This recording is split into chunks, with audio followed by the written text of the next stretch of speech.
Hi dears, welcome to Asia's Creations. ഞാൻ വന്നിട്ടുള്ളത് വളരെ എളുപ്പത്തിൽ തയ്യാറാക്കിയെടുക്കാവുന്ന മാംഗോ റൈത്തയുടെ റെസിപ്പിയുമായിട്ടാണ്. ഇത് ചപ്പാത്തിയോടൊപ്പമൊക്കെ കഴിക്കാൻ വളരെ ടേസ്റ്റിയാണ്. അപ്പോൾ നല്ല ടേസ്റ്റി ആയിട്ടുള്ള ഈ മാംഗോ റൈത്ത തയ്യാറാക്കുന്നത് എങ്ങനെയെന്ന് നോക്കാം. അതിന് വേണ്ടിയിട്ട് ഞാനിവിടെ ഒരു മാങ്ങാപ്പഴം എടുത്ത് വച്ചിട്ടുണ്ട്.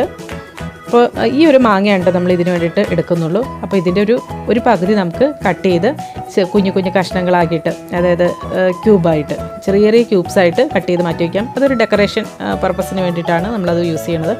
ബാക്കിയുള്ളത് നമുക്ക് ഇതുപോലെ തന്നെ അരിഞ്ഞ് ഒരു മിക്സിയിലെ ചെറിയ ജാറിലിട്ട് ഇട്ട് കൊടുക്കാം. ഈ മാങ്ങാപ്പഴം നല്ല മധുരമുള്ള നല്ല പഴുത്ത മാങ്ങാപ്പഴം വേണ്ടിയിട്ട് എടുക്കാനായിട്ട്. ഇനിയിപ്പോൾ പഴുപ്പ് കുറവാണെങ്കിൽ നമ്മൾ ഈ ഉണ്ടാക്കുന്ന ആ ഒരു ഡിഷിൽ കുറച്ച് പഞ്ചസാര ചേർത്ത് കൊടുക്കാൻ കേട്ടോ, എന്നാലാണ് ആ ഒരു ടേസ്റ്റിലേക്ക് വരത്തുള്ളൂ.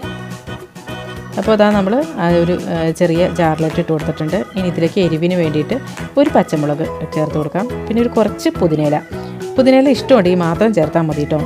കാരണം ഈ പുതിനയുടെ ടേസ്റ്റ് ചിലപ്പോൾ എല്ലാവർക്കും ഒന്നും ഇഷ്ടമാവണമെന്നില്ല. അപ്പോൾ ഇനി ഇത് നന്നായിട്ട് അരച്ചെടുക്കാം. ഒരു ബൗളിലിട്ട് ഒരു കപ്പ് തൈര് ചേർത്ത് കൊടുക്കാം. അപ്പോൾ അധികം പുളിയില്ലാത്ത തൈരാണ് കേട്ടോ അത്.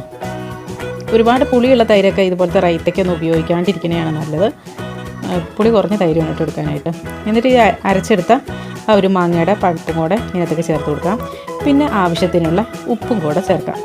എന്നിട്ട് ഈ തൈരും മാങ്ങയുടെ ഒരു പഴുപ്പും എല്ലാം കൂടെ കൂടി നല്ലപോലെ അങ്ങോട്ട് മിക്സാക്കി എടുക്കാം. അപ്പോൾ ഇതായിപ്പോൾ ഇതിൻ്റെ ആ ഒരു കളറൊക്കെ ഒന്ന് ചേഞ്ച് ആയിട്ടുണ്ട്. മറ്റേ നല്ല തൈര് വൈറ്റ് കളറായിട്ട് ഇരിക്കുമല്ലായിരുന്നു, യെല്ലോ കളറൊക്കെ ആയിട്ടുണ്ട്. പിന്നെ ടേസ്റ്റ് ചെയ്ത് നോക്കിയപ്പോഴും എരിവും ഉപ്പും മധുരവും ഒക്കെ ഉണ്ട്.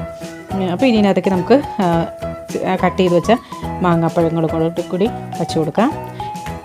പിന്നെ അതിന് മുകളിലായിട്ട് നമുക്കൊരു ചെറിയ മിൻറ്റ് ലീവ്സ്, ചെറിയൊരു തണ്ട് വെച്ച് കൊടുക്കാം.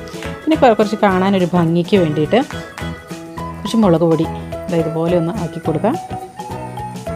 കുറച്ച് ടച്ച് മതിയിട്ട് ഒരുപാട് ആ ഒരു ഫ്ലേവർ ഒരുപാടായിട്ട് വരരുത്. ഇത് കാഴ്ചയ്ക്കൊരു ഭംഗിക്ക് വേണ്ടി മാത്രം പറഞ്ഞതാണ്. അപ്പോൾ ഇതാ കണ്ടോ, നമ്മുടെ മാംഗോ റൈത്ത റെഡി ആയിട്ടുണ്ട്. അപ്പോൾ ഇതെല്ലാവരും ഒന്ന് ട്രൈ ചെയ്ത് നോക്കൂ കേട്ടോ. ചപ്പാത്തിക്കൊക്കെ നല്ലൊരു ബെസ്റ്റ് കോമ്പിനേഷനാണ് ചപ്പാത്തിക്ക്. വെറുതെ കഴിക്കാനും നല്ലത് തന്നെയാണ് കേട്ടോ, നല്ല ഹെൽത്തിയുമാണ്. അപ്പോൾ ഇതെല്ലാവരും ഒന്ന് ട്രൈ ചെയ്ത് നോക്കുക. നിങ്ങളുടെ അഭിപ്രായങ്ങളും നിർദ്ദേശങ്ങളും ഒക്കെ കമൻസിലൂടെ അറിയിക്കുക. അപ്പോൾ നല്ലൊരു ഉഷാർ വീഡിയോയുമായി വീണ്ടും കാണാം. എല്ലാവർക്കും നല്ലൊരു ദിവസം ആശംസിക്കുന്നു. Thank you for watching Asia's creations.